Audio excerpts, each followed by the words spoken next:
I took the train to surprise my grandson. On graduation day, but my son said, "You're embarrassing him." But I watched from the parking lot until he gave my seat to his wife's aunt. He told me not to come. That's what my son said, standing on the edge of the platform with his hands deep in his pockets. "You shouldn't have come, Mom," he repeated, eyes scanning the crowd like he hoped no one would notice me. "It's just, this isn't a good time." I still had the gift in my purse, a watch I had engraved for Justin, my grandson, with the date and 3 little words, "Always with you." Not some poetic nonsense, just a truth.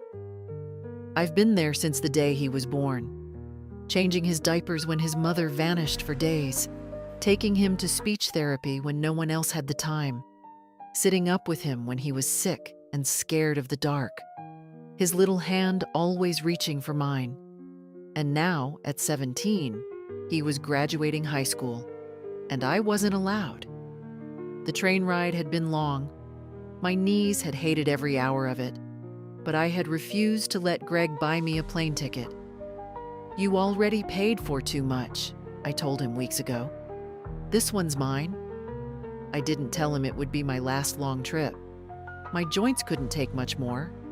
I didn't tell him I had started forgetting simple things, like where I left my keys or how many sugars I put in my tea.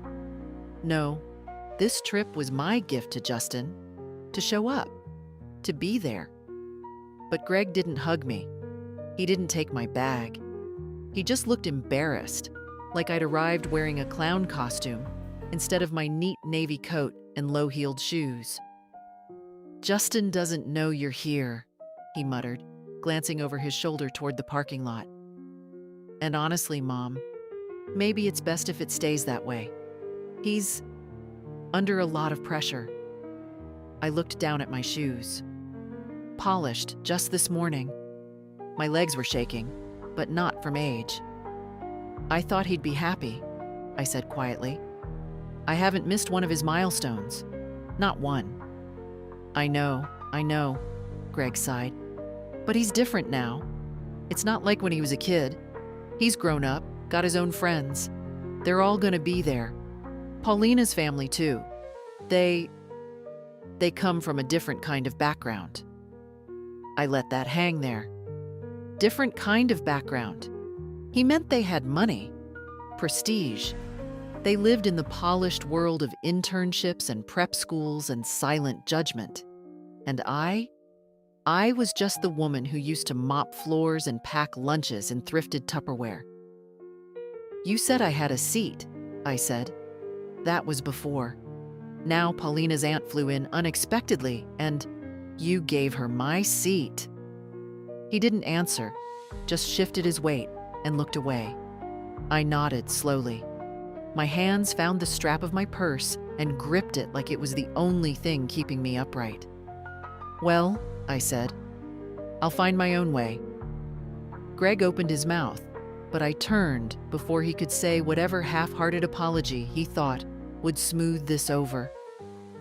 I walked out of the station and kept walking, past the shuttle buses, past the vendors selling school colors and plastic noisemakers, past the smell of popcorn and freshly cut grass. I walked until I found a small rental lot and sat inside a silver sedan I'd picked up hours earlier. The ceremony would begin in 2 hours. I would watch from the parking lot. And for the first time in my life, I wouldn't be clapping. The air conditioning in the rental car rattled a little when I turned it on, but it worked well enough. I sat back, unwrapped the plastic from a half sandwich I'd brought from the train, and watched the long line of cars pull into the lot. Shiny SUVs, expensive sedans, a few stretch limousines with tinted windows. I counted them for no reason at all. Maybe just to have something to focus on besides the ache in my chest. My seat. That's what I kept circling back to. It wasn't about the folding chair with my name printed in bold. It was about being erased, quietly and efficiently.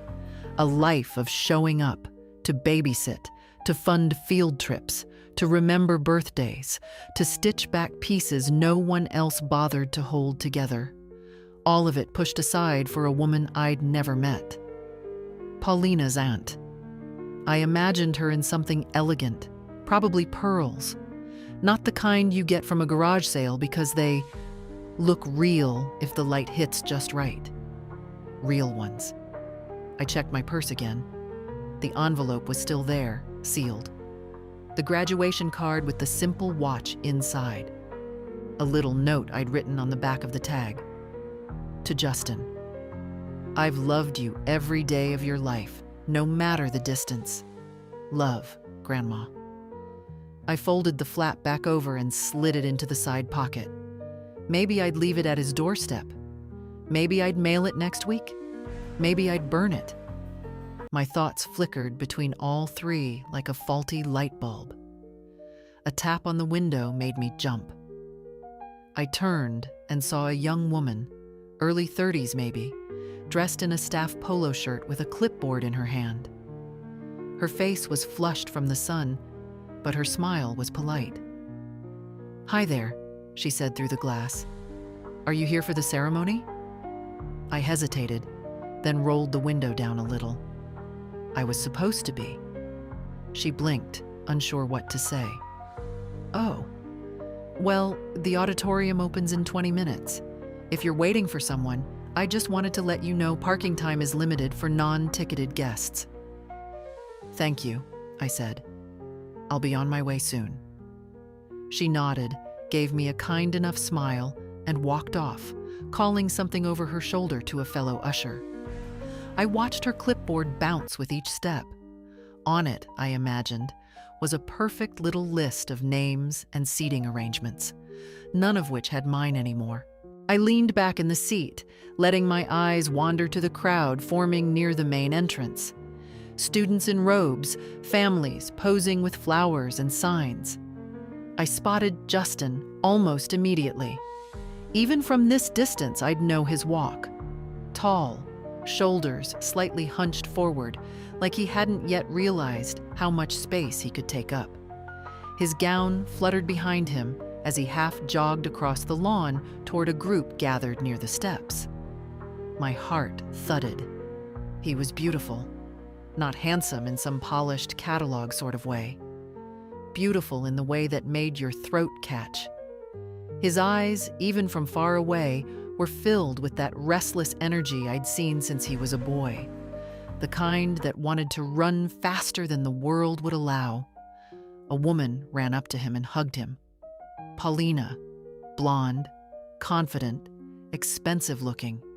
Then another woman, maybe the aunt, clasped his shoulders, said something that made him laugh. He smiled. He smiled. I don't know why that hurt so much. Maybe I expected him to look around, to search the crowd for the one face he hadn't seen yet. Mine. Maybe I wanted him to feel somewhere deep in his bones that I was close. But he didn't. He laughed, posed for a picture, and stepped inside. The door closed behind him.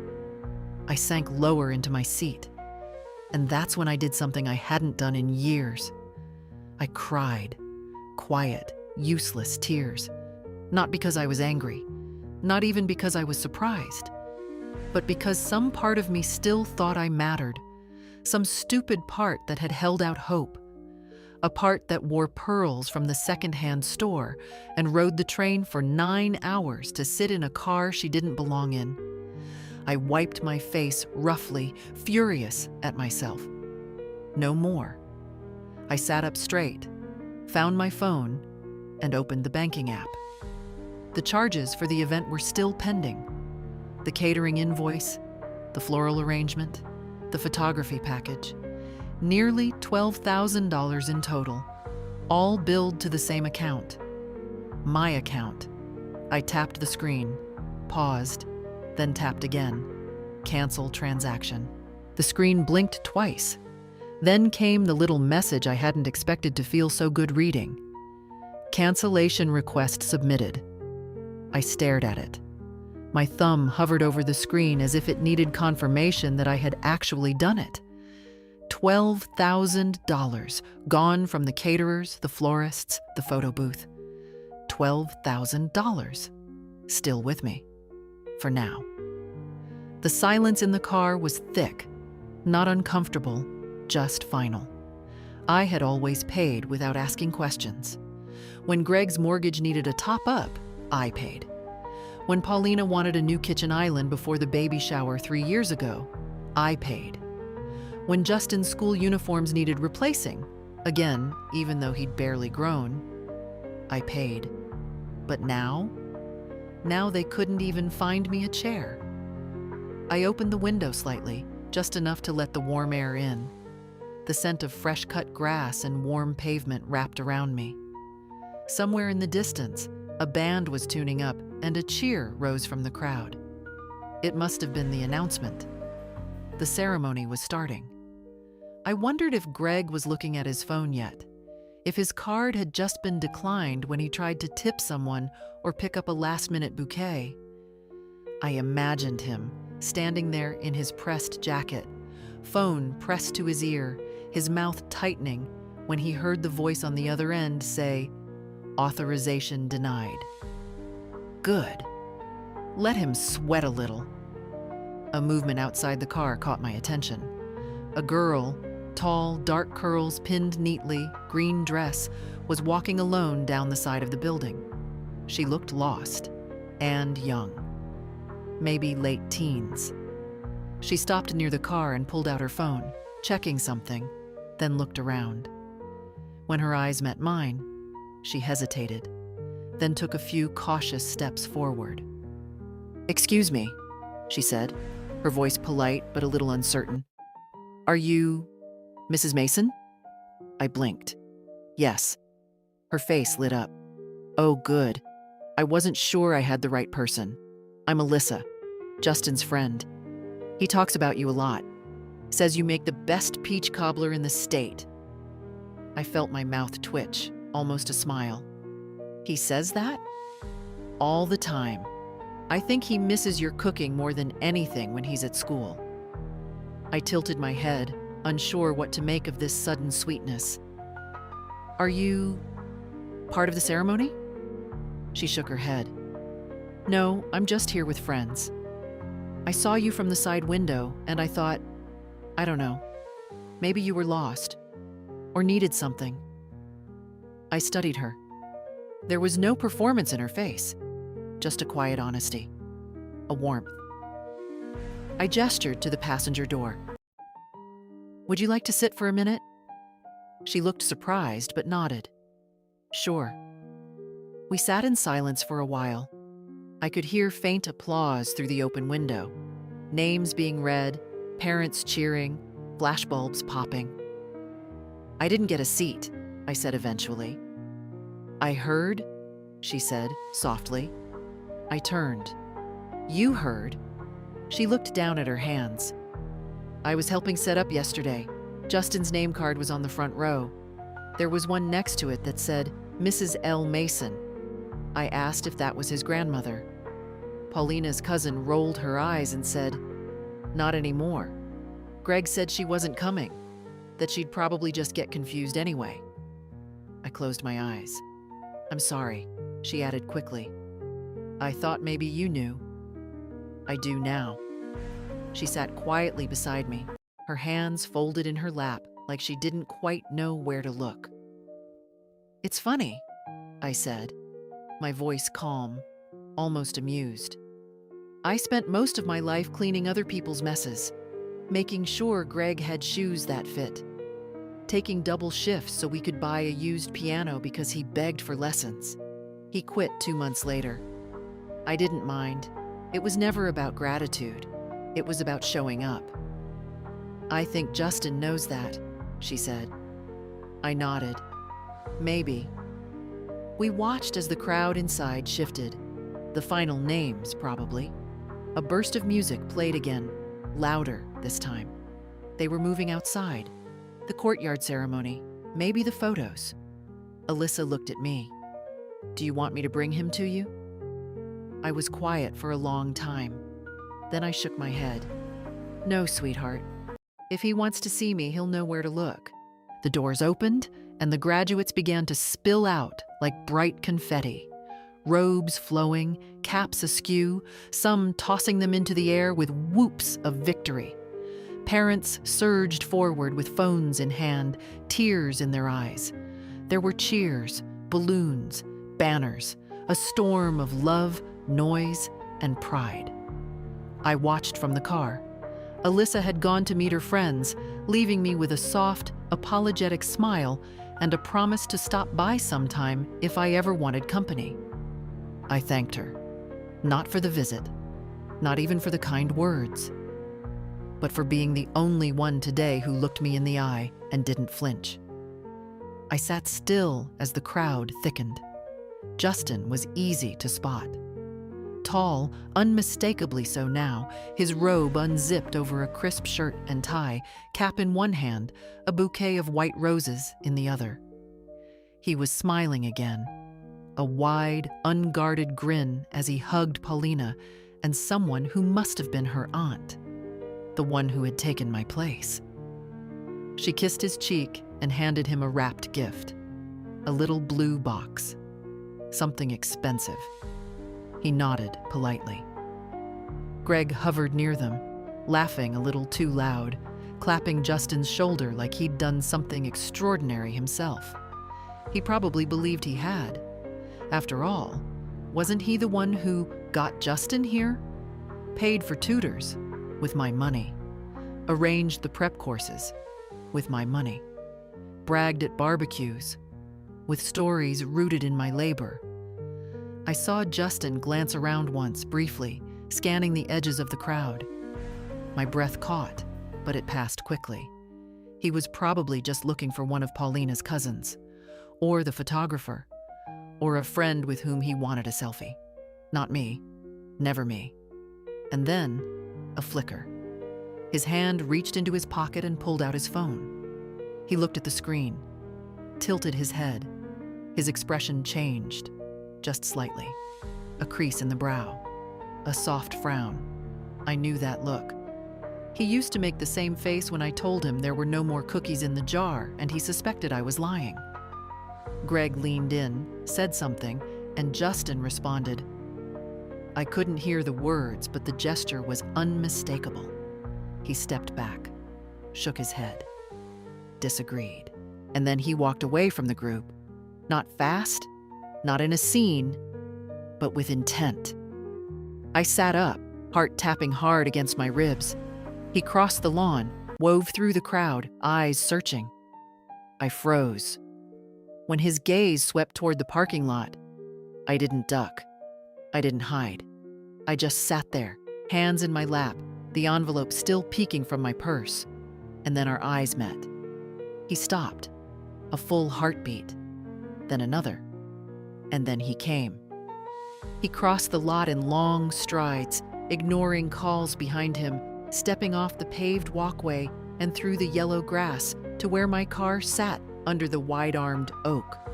He reached the door. I rolled the window down. Grandma? His voice cracked around the word. I nodded. He looked me over. My dress, the one I'd ironed this morning, just in case. My hair pulled back into its usual bun. The watch on my wrist. My hands. He looked like he wanted to say something and couldn't find the shape of it. I didn't know, he said finally, breathless. I swear, I didn't know you were here. I nodded again, slowly. I believe you. Why didn't you tell me? Your father told me not to. His jaw clenched. He told me you couldn't make it, that you were too tired, that you said it yourself. I didn't. Silence settled between us, heavy but clean. Is that for me? He motioned to the envelope. I handed it out the window. He took it gently, almost reverently. Can I open it? It's yours. He slipped the seal open with careful fingers, pulled out the card, read it, then saw the watch. His eyes filled. Grandma? I picked it because it's quiet, I said. No ticking sound. Some people don't like the noise. He said nothing for a moment, just held it, the strap stretched across his palm like something sacred.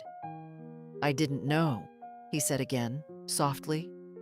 I know, I whispered. He looked at me, really looked, and I saw the boy I used to know flicker back through the man he was becoming. Can I sit with you a while? He asked. I reached across and unlocked the door. Justin slid into the passenger seat like he had 100 times before. There was a small scuff on the knee of his dress pants, probably from running across the lawn. He didn't seem to notice. He was holding the watch in both hands, as if afraid it might disappear.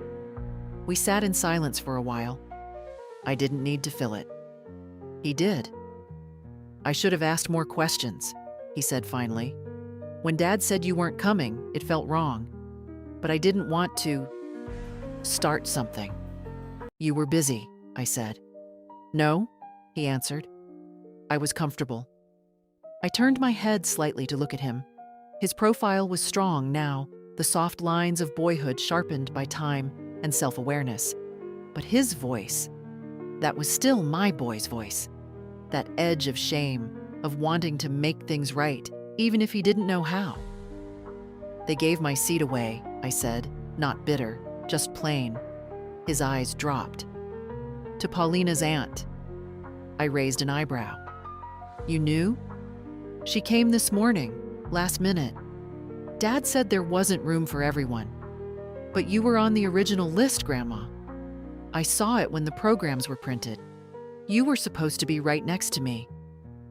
I didn't answer. He exhaled hard. He told me you canceled. Said you didn't want to sit in the front row, that you didn't like crowds. I rode 9 hours on a train, I said quietly. Justin looked down at the watch. I should have called. I didn't argue. He should have. But what good would it do now? He wasn't cruel, just careless in the way young people often are, floating in the warmth of their own new beginnings, unaware of the shadows they cast. You look handsome, I said.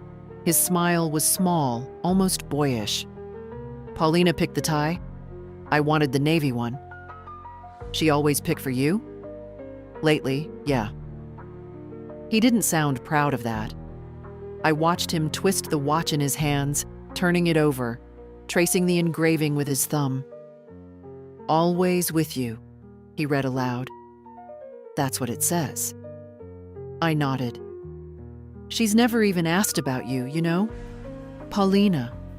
I told her stories about when you took me to the library every Thursday, and when you came to every school play even when I only had one line.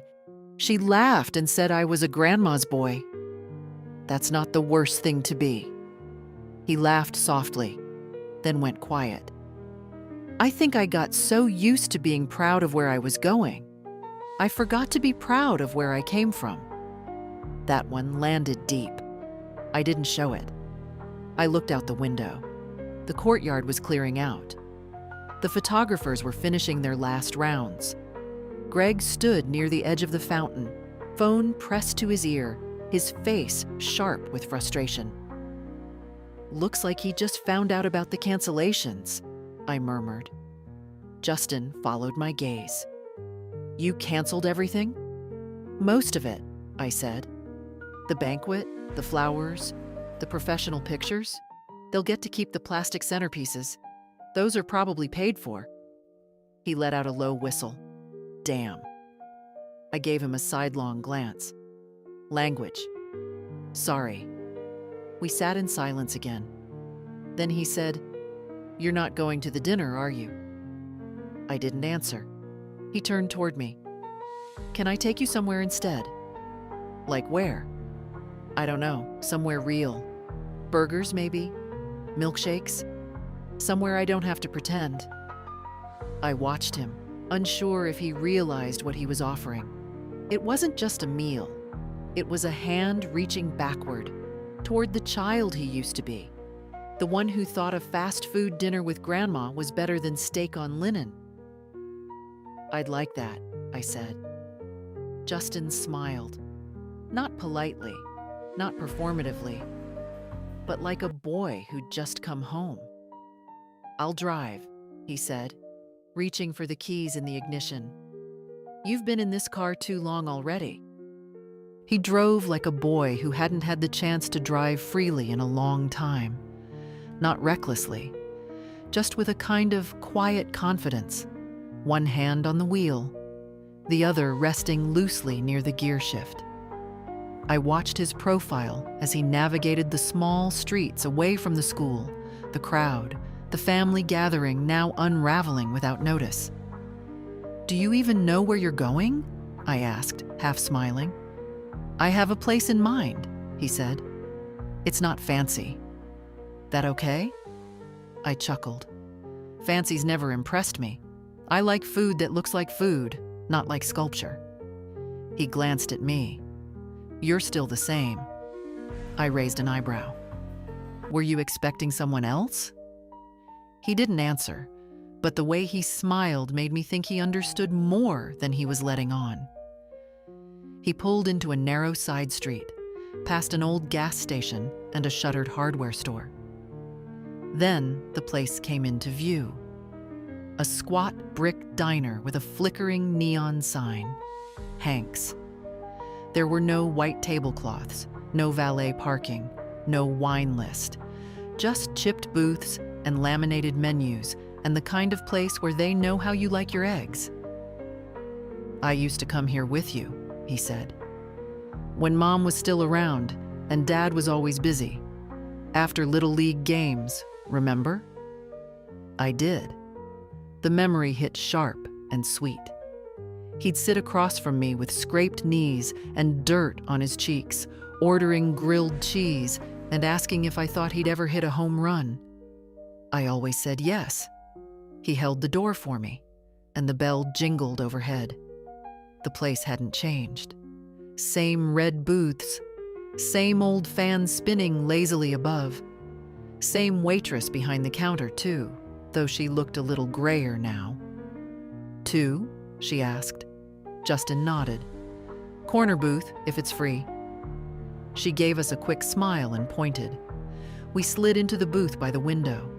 The vinyl was warm from the sun. Justin reached for the menu, then set it down without opening it. "I already know what I want," he said. "Grilled cheese and a chocolate shake," I guessed. He grinned. "And curly fries. Some things don't change." I looked over the menu. "I'll have the same." "You used to get soup," he said. "I used to have teeth that didn't mind crusty bread." He laughed, and I felt something loosen in me, something old and knotted and hard. The waitress took our order and returned with 2 glasses of water and a knowing look. "Graduation day?" she asked. Justin nodded. "Congratulations, sweetie." "Thanks." When she left, he leaned forward, elbows on the table. "So what happens now?" "What do you mean?" "I mean, with Dad, with Paulina, with all of it. Are you really done?" I stirred my water with the straw. "I think so. You've been doing things for us forever, paying for everything, being there, even when no one noticed." "I noticed," I said simply. "But it was never about the money, was it?" I shook my head. It was about making sure the people I loved had what they needed. I just forgot to ask if they needed me. His jaw tightened. "They don't deserve you." "Maybe not," I said. "But you do." He didn't answer right away. Just looked out the window at the parking lot, at the people walking by, at the world still turning like nothing had changed. "I'm going to college in the fall," he said. "State university. Full scholarship mostly. But housing's tight. There's a wait list for the better dorms." I saw where this was going. I reached into my purse and pulled out a smaller envelope. Not the one with the watch. This one was flatter. Paperwork. "What's this?" he asked. "New account. In your name. I transferred the graduation funds into it." He stared at me. "Grandma?" "I didn't cancel the payments because I was angry." I canceled them because they forgot who paid. Who cared? You remembered." His eyes shimmered, just for a second. "I'll use it carefully." "I know." He held the envelope like it was made of glass. "You didn't have to." "Yes," I said. "I did." The food came just as the sun started sliding lower, casting warm amber light through the diner's windows. Our grilled cheese sandwiches sat golden and crisp on white plates, curly fries piled like tangled ribbons on the side. The milkshakes were thick, served in tall glasses with whipped cream beginning to melt down the rim. I watched Justin take his first bite. For a moment, he looked like a boy again. No gown, no expectations, no weight of future plans. Just a young man eating something that reminded him of simpler years. "I missed this," he said around a mouthful. "It tastes the same." "Of course it does. Real butter, cheap bread, sharp cheddar. The formula never needed fixing." He smiled, and for a while, we just ate. No heavy talk, no emotions pushing up against the silence. Just the clink of forks, the soft hum of the overhead fan, and the comfort of presence. When he was nearly done, he set his milkshake down and asked, "Do you think you'll go back tonight?" I shook my head. "I'm staying in a motel near the station. I'll take the early train tomorrow." "I could drive you." "You don't have to." "I want to." I looked at him. "It's not about the ride, sweetheart. It's about where you go when this dinner ends. Back to them." He shifted uncomfortably. "I don't know what I'm going to say to Dad." "You'll figure it out." He frowned. "He's going to be furious when he realizes what happened with the payments. He already knows. I saw his face while you were walking over." Justin rubbed his hands over his face. "He's going to blame me. Let him." "But I didn't." "I know. But sometimes people need someone to aim their guilt at. If it helps him sleep better, let him think it was your idea. I've got broad shoulders. So do you." He shook his head. "It's not fair. Most things aren't." He stared at the table for a long moment. Then he looked up. "Do you forgive him?" I didn't answer right away. Forgiveness wasn't a coin I handed out easily. Not after a lifetime of being overlooked, tolerated, thanked only when it was convenient. "I don't know if it's about forgiveness anymore," I said at last. "It's about clarity, seeing what's there and what's not. What I can still give, and to whom." He nodded slowly. "And me? You?" I smiled. "You're not broken, Justin. You just got a little lost. But you found your way back. That's more than most manage." The waitress brought the check. I reached for it out of habit, but Justin was faster. He tucked a few bills under the receipt without letting me see the amount. "I'm allowed to treat you once," he said. "Careful," I warned. "It's addicting." We left the diner together, stepping into the soft pink glow of evening. The breeze had cooled, rustling the trees along the sidewalk. A few kids rode past on bikes, laughter trailing behind them like kites. Justin walked me to the car and opened the door for me. "Can I drive you to the motel?" he asked. "No, but you can walk me to the front desk." We rode the short distance in silence. When we arrived, he walked me in like he'd promised. At the counter, I gave my name and took the key. The clerk didn't ask questions. Small towns have a way of letting silence do the talking. Outside my room, Justin hesitated.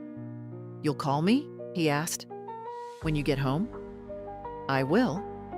"And if I visit this summer?" I smiled. "The peach cobbler won't bake itself?" He stepped forward, then stopped, then stepped again, and wrapped his arms around me. Tightly. "I love you," he whispered. I held him, and for the first time all day, I let my eyes close. He left only after I'd locked the motel room door behind me. I stood by the window for a while, watching him walk across the parking lot. He didn't hurry. He wasn't slouched like usual. He looked taller somehow, straighter, like someone who'd made a choice. Once his car disappeared down the road, I sat on the edge of the bed and took off my shoes. My feet throbbed from the day. Too many hours in shoes made for standing proud, not for standing still. I unpinned my hair, shook it loose.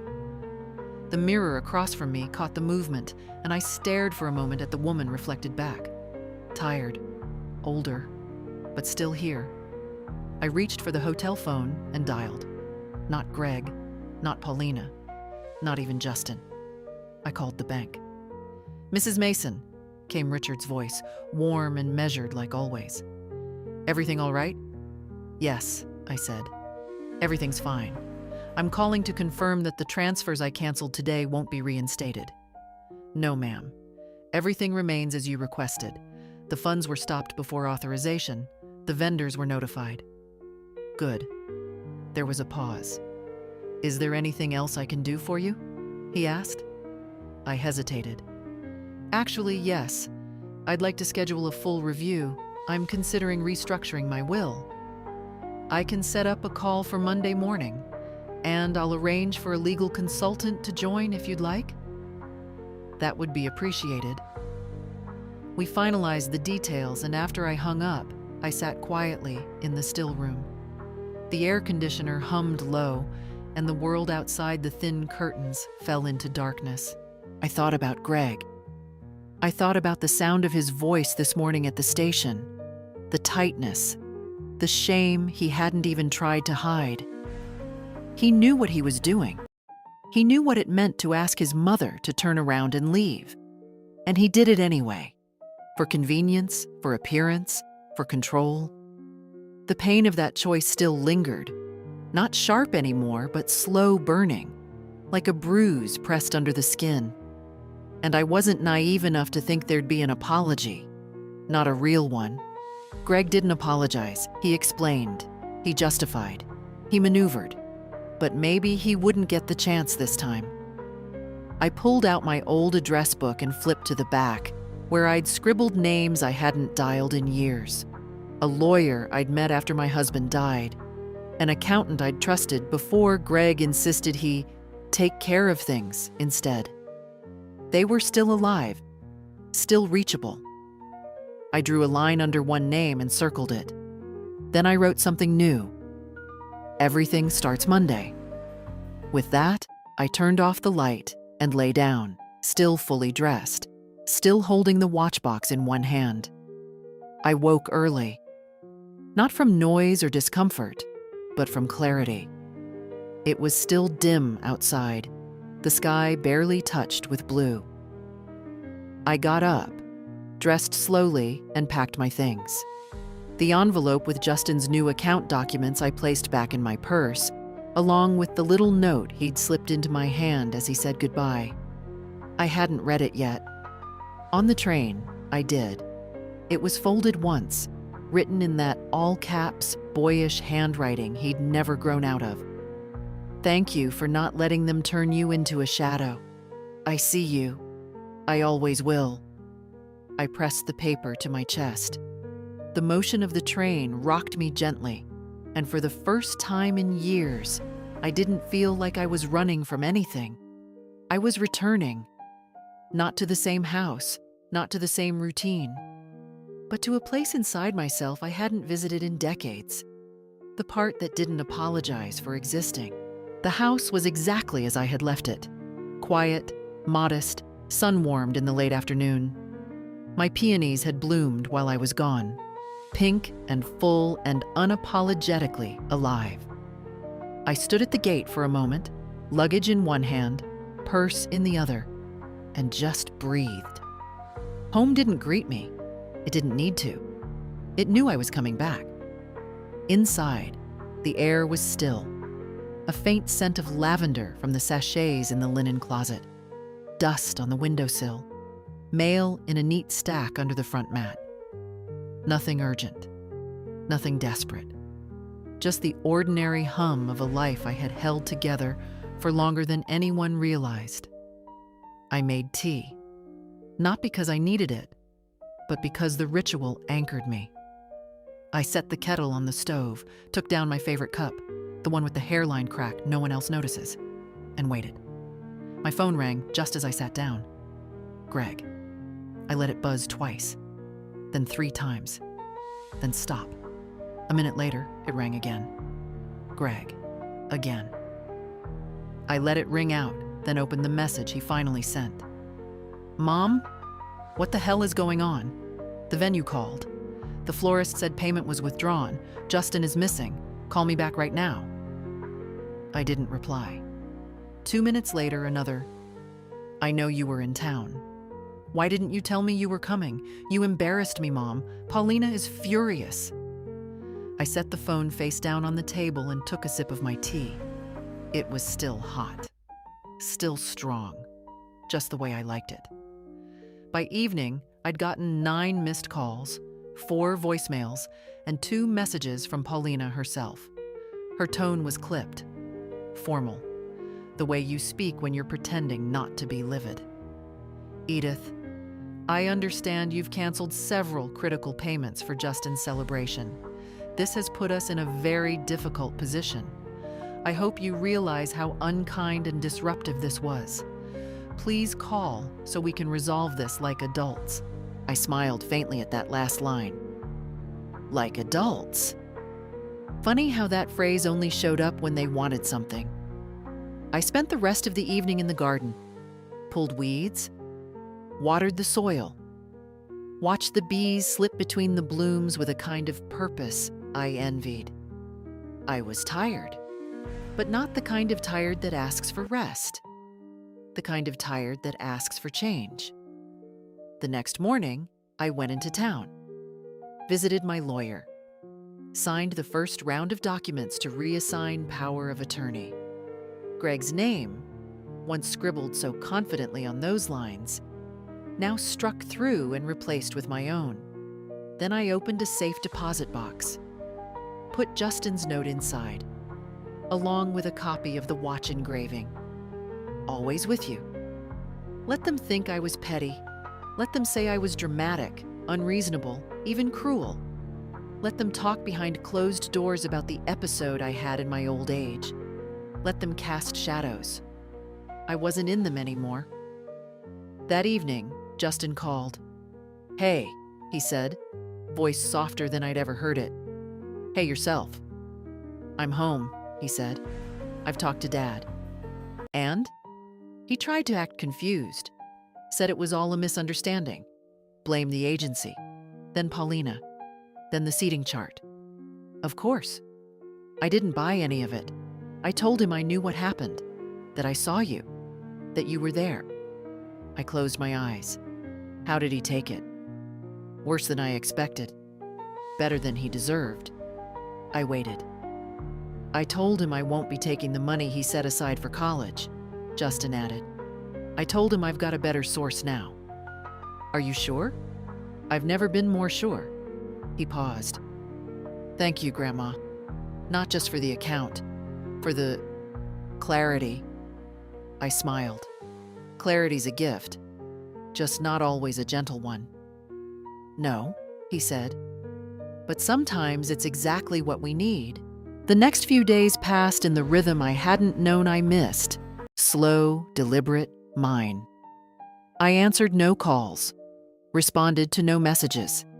I went to the farmer's market. I baked a peach pie just because I could. I repotted my geraniums even though my knees complained the whole time. The silence around me wasn't empty anymore. It was full, with peace, with choices, with a kind of stillness that didn't ache. Then one afternoon, I got a knock on the door. Not a phone call, not a text, a real knock. Through the lace curtain, I saw a woman, well-dressed, late 50s maybe, with pearl earrings and a silk scarf too fine for this dusty porch. I didn't recognize her at first, but something about the set of her jaw felt familiar. I opened the door. "Mrs. Mason?" she asked. "Yes." She offered her hand. "Elaine Ferris, Paulina's aunt." I stared at her hand for a beat, then shook it. It was cool, soft, firm. "I hope I'm not intruding," she added. "I got your address from the event organizer. She said she wasn't supposed to give it, but, well," I was persistent. "What can I do for you?" She glanced past me into the hallway, then back at my face. "May I come in? Just for a few minutes?" I considered saying no, but something in her expression, not regret exactly, but the tension of someone who wasn't used to being questioned, made me curious. I stepped aside. She walked in like someone who didn't often wait for permission, took in the pictures on the mantel, the crocheted pillow on the armchair, the soft clutter of a lived-in life. She sat when I motioned, then folded her hands neatly in her lap. "I owe you an apology," she said. That caught me off guard. "Do you?" "Yes, for taking your seat. At the graduation." I sat down across from her. "You didn't take it. It was given to you." Her eyes flickered. "Still, I didn't know at the time that it wasn't freely available. Greg simply said his mother had decided not to attend. I assumed, well, I assumed wrong. People usually do," I said, "when they take a man at his word." She gave a short, dry laugh. "You're sharper than they said." That amused me. "They who?" She didn't answer directly. At the banquet, after everything fell apart, I started asking questions. You see, I've never been particularly close to Paulina's side. Not in any real sense. I attend the events, I send the gifts, but I don't play politics. "Then why were you there?" She tilted her head, considering. "Because it was important to Paulina. She wanted the guest list to look a certain way, wanted the family to look a certain way. And you fit the image." "I suppose I do." She paused. "But I don't like being used. And I certainly don't like being lied to." I said nothing. Elaine reached into her bag and pulled out a slim envelope. "This came for you. It was mistakenly sent to their address. Paulina opened it by accident, or so she claims. She handed it off without reading. But I saw your name and thought it best to bring it myself." I took the envelope, curious. It was from the university. A standard manila with a college logo in the corner. Justin's name was on the return address. I opened it. Inside was a printed photo, not glossy, just a copy, of him in his gown, standing in front of a building I didn't recognize. But what caught my eye wasn't the cap or the certificate in his hand. It was the watch on his wrist, positioned deliberately so the engraving was visible. "Always with you." Below the photo was a handwritten note. "Thought you'd want the first picture. The real one. Love, Jay." I pressed the photo against my chest for a moment, then looked up. Elaine was watching me carefully, not judgmental, just quiet. "He's a good boy," she said. "Yes," I said. "He is. I hope he stays that way." "So do I." She stood. "I won't take more of your time." As I walked her to the door, she turned one last time. "For what it's worth, Mrs. Mason, I think they've underestimated you. All of them." "They've made a habit of it," I said calmly. Elaine nodded.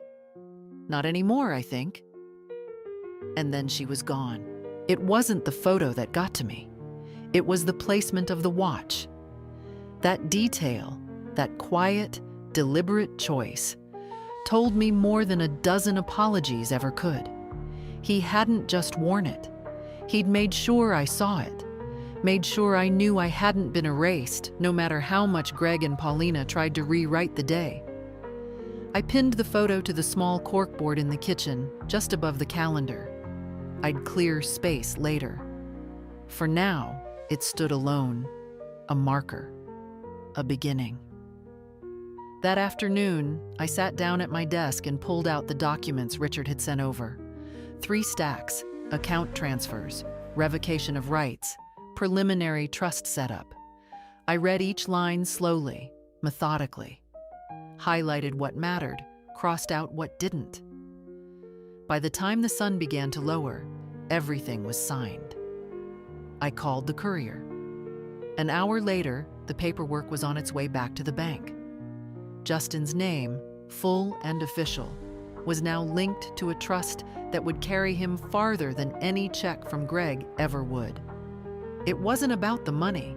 It never had been. It was about drawing a line, one clean and sharp enough that even Greg wouldn't dare cross it again. The next day, the doorbell rang just after lunch. I opened the door without checking the window. Greg stood on the porch. Not angry, not smug, just defeated. He held a white paper bag in one hand, the kind from that overpriced deli downtown. Inside, no doubt, was something he thought I'd appreciate, a peace offering wrapped in wax paper and arrogance. "Hi, Mom," he said. I didn't invite him in. I didn't reach for the bag. He hesitated. "I just thought maybe we could talk." "We are talking," I said. He glanced over his shoulder like he expected a neighbor to be watching. Maybe they were. He turned back to me. "You embarrassed us." I raised an eyebrow. Interesting choice of opening. "You could have handled it differently. Quietly." "I was quiet. I didn't make a scene. I didn't even come inside. You canceled everything." "Yes," he exhaled sharply. "Do you know what that did to Paulina? To me?" "Yes. You humiliated us." "No, Greg. I exposed you. There's a difference." He didn't like that. His jaw clenched. I stepped outside and pulled the door shut behind me. "No need to bring this into my house," I said. "You forfeited that privilege." He looked wounded, performed, not felt. "Justin came to me," I continued. "He found me in the parking lot. Not because you told him I was there, you didn't, but because he followed his gut. Something you used to have once." "I was trying to protect him," Greg said. "From complications." From me?" I interrupted. "From the woman who raised him when you were too busy chasing job titles and image? From the woman who held him while he sobbed over his mother leaving?" He said nothing. I leaned in slightly. "You weren't protecting him, Greg. You were protecting yourself. From discomfort. From accountability. From the truth of what it looks like to turn your back on the very person who made your life possible." He tried to speak. I didn't let him. "I'm done funding your comfort," I said. "I'm done financing your silence. You want dinners? Pay for them. You want respect? Earn it. You want trust? Try being honest." His face turned red. "You think this is easy for me?" "I think nothing is easy for cowards." He flinched, and for a moment I saw the boy he used to be, the one who used to cry in my arms over bruised knees and missing crayons, the one who used to whisper, "Don't leave yet, Mom," as I tucked him in. That boy was gone. This man, this grown, grasping, polished man, had taken his place. And I didn't owe him anything. "I'll be in touch," he said at last. "No need," I replied. "Everything you used to reach has been moved out of your hands." He looked down at the bag in his hands, like he'd forgotten it, then held it out to me. "Roast chicken on rye," he said quietly. "Your favorite." I didn't take it. "You should eat it before it gets cold," I said. Then I walked back inside and closed the door behind me. I didn't cry. I thought I might. After closing the door on my only child, after refusing the sandwich that once might have been enough to smooth over silence. But I didn't. Not out of coldness. Not out of pride. Just because there were no tears left for Greg. He'd used them all up. Over years of quiet disappointments, of phone calls that were more updates than conversations. Of holidays I was invited to like a formality. Last minute, corner table, an extra fork, but never a seat that mattered. I'd given my grief its time. What remained now was distance. Not punishment, not bitterness. Just space. And peace. The kind of peace that doesn't wait for permission. That evening, I called Justin. He answered on the first ring. "Hey," he said, breathless. "I was just about to text. Are you okay?" "I'm fine," I said. "Your father came by." A pause. Should I ask how it went? I didn't let him in. Good. There was relief in his voice, and something else too. Guilt, maybe. Or the ache of loyalty stretched too far for too long. "He brought a sandwich," I added. Justin laughed. Classic. He thinks things can be fixed with food. Maybe they could once. Maybe, I agreed, but not anymore. We talked for a while, about his plans for the summer, about the dorm he was hoping to move into, about the little job he'd taken at the library for extra money. He spoke easily, freely, not the way young people talk when they're reporting in, but when they're being themselves. "I've been thinking," he said near the end. "I might take a trip before school starts. Not far, just a break. Maybe come stay with you for a week if that's all right." "It's more than all right," I said. "I want to help around the house. I can fix that porch railing, maybe repaint the shutters." "You know how to do all that?" "I've got YouTube and pride." I smiled into the receiver. "You've got more than that, Justin. You've got roots. You just needed to remember where they are." We hung up soon after, and I sat in the quiet, fingers still resting on the warm plastic of the phone. Outside, the sky had turned that deep, gentle blue that comes just before true dark. I stepped out onto the porch. The bag Greg had left was still sitting on the top step, untouched. I picked it up, walked it to the compost bin behind the shed, and dropped it in. I didn't open it. Didn't check if the sandwich had been made the way I liked. It didn't matter.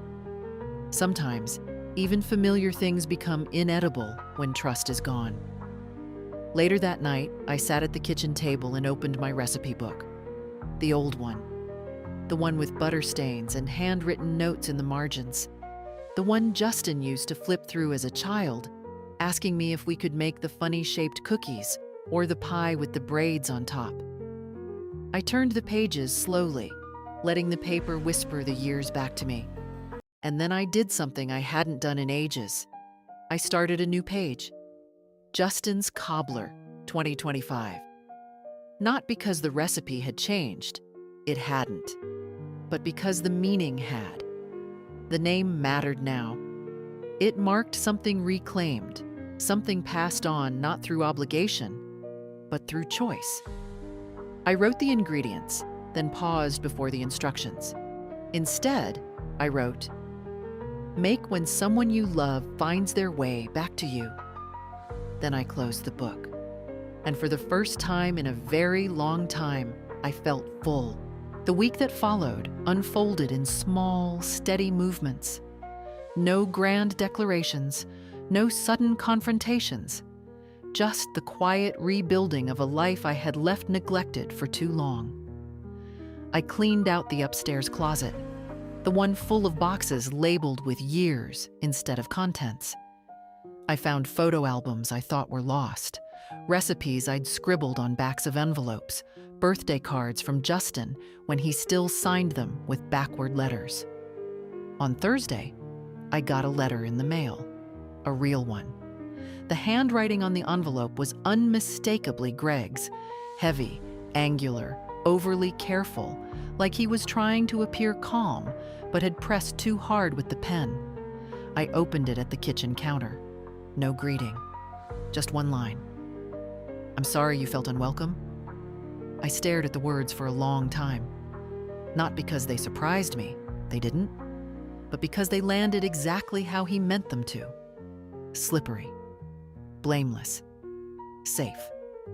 I folded the letter once, twice, and slid it under the drawer liner in the back of the silverware cabinet. Somewhere out of sight. I wasn't angry. I was done. Justin arrived 2 days later, a duffel bag slung over one shoulder, a box of peaches in the other. "Straight from the orchard," he said proudly. "I figured I'd bring the ingredients since I'm hoping for pie." I stepped aside to let him in. "You've always known how to sweeten the deal." He dropped the bag by the door and looked around the house like he was memorizing it.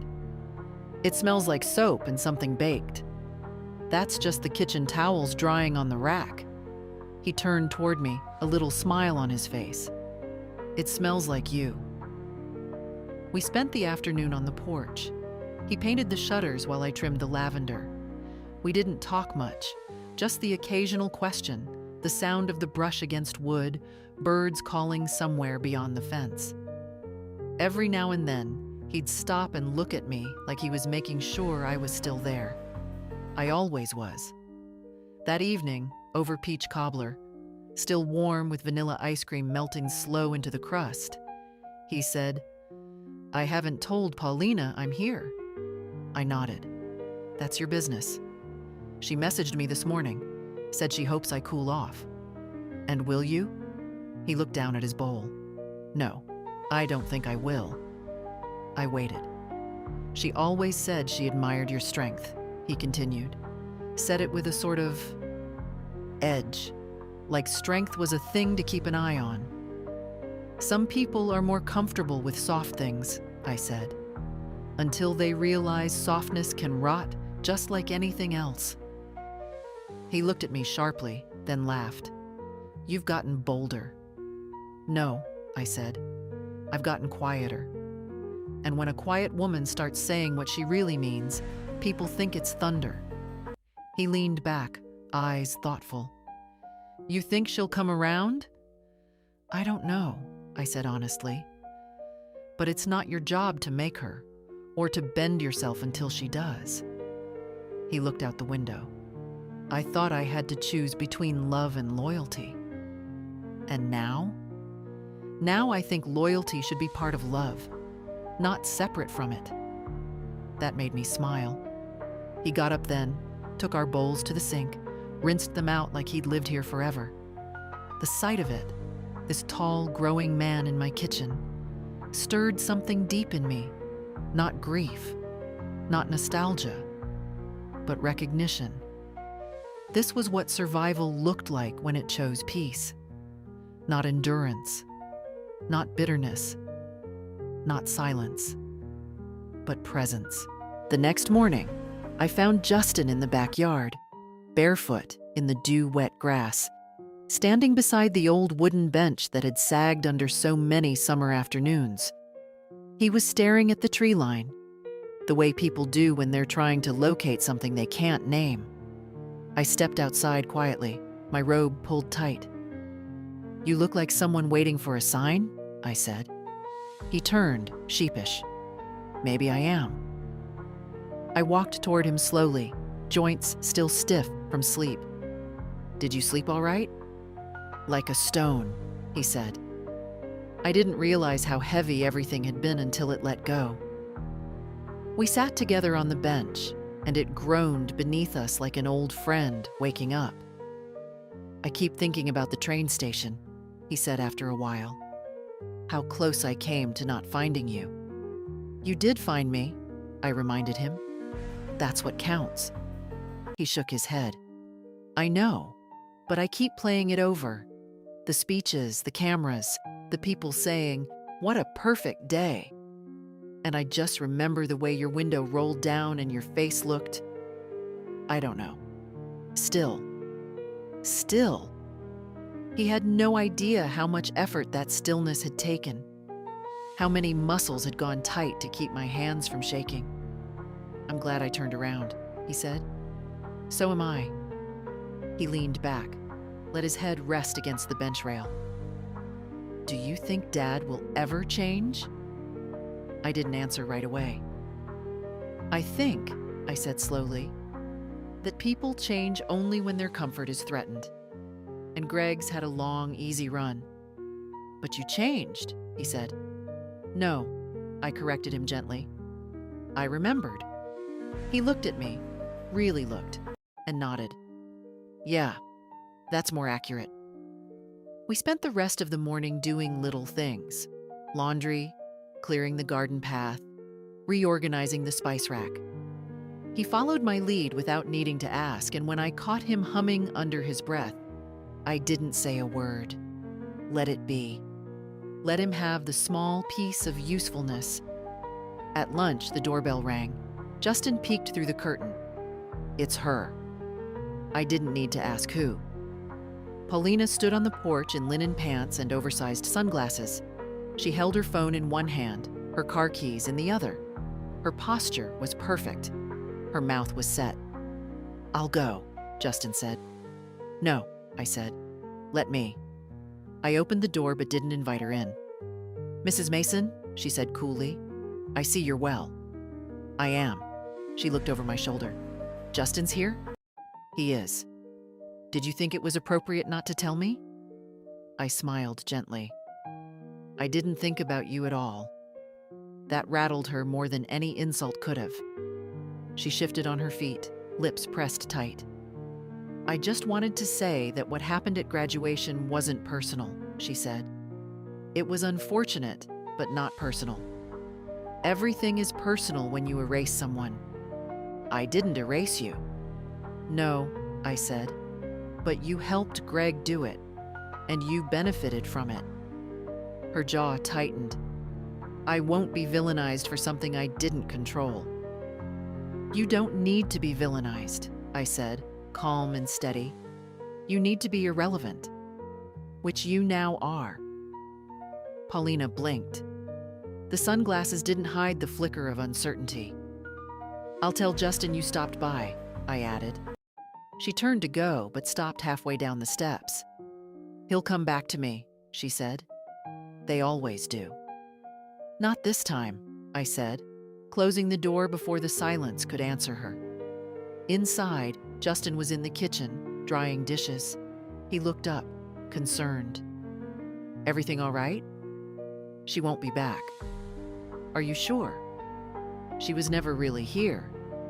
He nodded. I didn't say anything because I didn't know how. She always seemed so certain. She still is, but certainty doesn't equal truth, just volume. He smiled, sad and warm all at once. You say things like you've been holding them in for years. I looked out the window.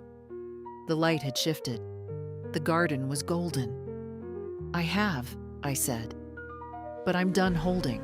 We spent the rest of the week in the kind of quiet that doesn't need explanation. Justin fixed the porch railing like he promised, painted it white, 2 coats, steady hand. He even wiped the brush clean afterward. I didn't ask him to, but he did. That mattered. It's the little things that show whether someone truly sees you, not the grand gestures. He cooked once, too.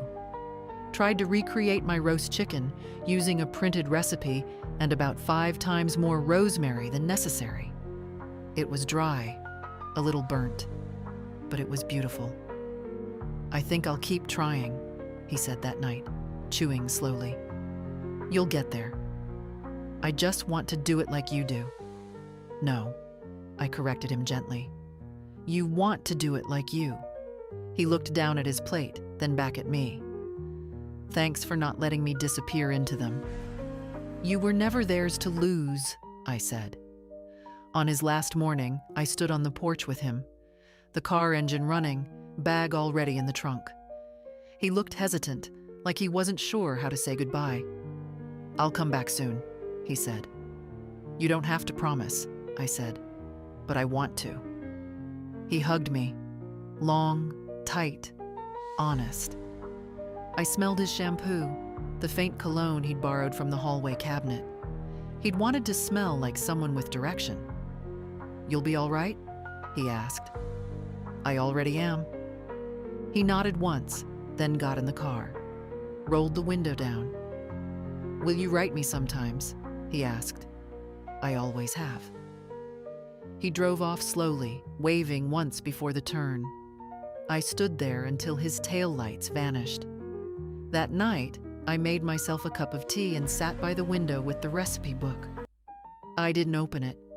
I just held it.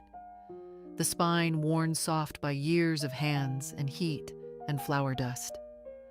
So many things in this house had changed, but not the feel of that book in my lap. I thought about all the women I'd known, the ones who kept their pain quiet, who swallowed insults with Sunday dinner, who were told they were too much or not enough, too loud, too sharp, too plain, too old. And I thought, we're still here. We're still standing in kitchens, wiping tables, whispering truth into soup pots. We're still the ones who remember the birthdays no one else does. We're still watching from the parking lot, just in case. But maybe not anymore. Maybe we're done waiting for seats at tables we built. Maybe we set our own. And if you're reading this, if you've ever been pushed to the side, talked over, told to stay quiet for the sake of harmony, then know this: you were never the problem. You were the root, and roots grow back, stronger, deeper, wiser. They always do. If this story found you at the right time, or reminded you of who you are, stay a little longer.